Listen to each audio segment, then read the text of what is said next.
Hello students, आज हम हिंदी का सेकंड चैप्टर करेंगे, छोटा जादूगर। छोटा जादूगर जो चैप्टर है इसको एक नाटक के रूप में लिया गया है। नाटक मीन्स क्या होता है, जिसमें अलग अलग पात्र आते हैं और इसमें पात्र कौन कौन है। जयशंकर है, उसकी पत्नी है, छोटा जादूगर है और उसकी माँ है।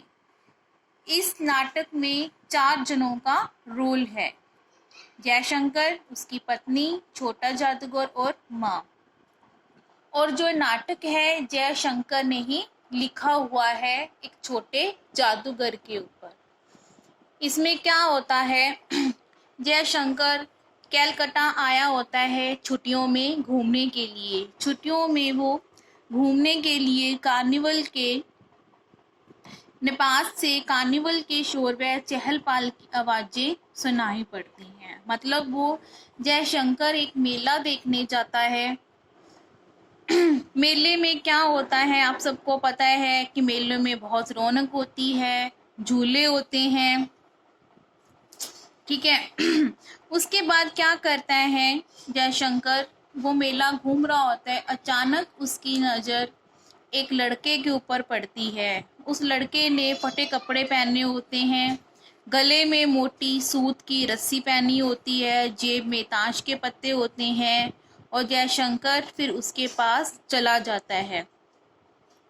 उसके बाद क्या करता है, जयशंकर उस लड़के से पूछता है कि तुम मेले में क्या देखा। लड़का बताता है कि मेले में मैंने सब कुछ देखा है कि क्या हो रहा है क्या नहीं हो रहा, कि यहाँ पे चूड़ियाँ फेंकी जाती हैं, खिलौनों पर निशाने लगाए जाते हैं और दुकान में तीर से नंबर छेदते हैं। लड़का कहता है, जयशंकर लड़के से पूछता है कि तुम्हें इस मेले में क्या अच्छा लगा।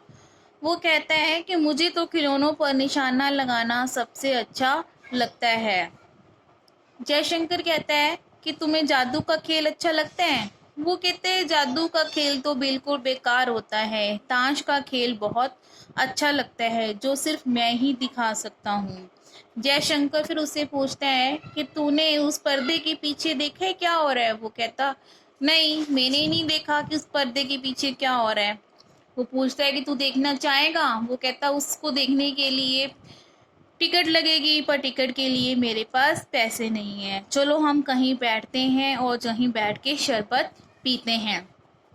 जयशंकर मान जाता है। वो कहता है चलो ठीक है, हम शरबत पी लेते हैं। वो दोनों घूमते रहते हैं, बातें करते हैं बैठ के, और फिर उन बातों बातों में वो पूछता है कि तुम्हारे घर में कौन कौन है। तो लड़का जादूगर बताता है कि मेरे घर में माँ और बाबू हैं। और फिर जयशंकर उससे पूछता है कि तुम्हें अकेले में आने दिया। वो कहता है कि मुझे अकेले में आने के लिए किसी ने नहीं रोका। वो कहता है क्यों। वो कहता है इसलिए, बाबूजी तो जेल में हैं। वो कहता है क्यों, देश की आज़ादी के लिए लड़ रहे थे। वो कहता है मुझे अपने पिता पे गर्व है। और तुम्हारी माँ, वो बीमार है। तो जयशंकर आश्चर्य से, हैरानी से पूछता है तो तुम्हारी माँ बीमार है तो तुम मेले में क्या कर रहे हो। लड़का बताता है, थोड़ा सा हंसता है और तिरस्कार से बताता है कि मैं अपनी माँ के लिए यहाँ पैसे कमाने आया हूँ। मैं अपना जादूगर दिखाऊंगा और पैसे कमाऊंगा। लड़का कहता है अगर मेरी माँ बीमार ना होती तो मैं भी जेल में चला जाता। मेरी माँ बीमार है इसलिए मैं जेल में नहीं गया, कि उसका ध्यान कौन रखेगा। मैं अपने खेल दिखा के अपनी माँ के लिए पैसे कमाऊंगा, अपनी माँ का पेट भरूंगा और खुद का पेट भरूंगा।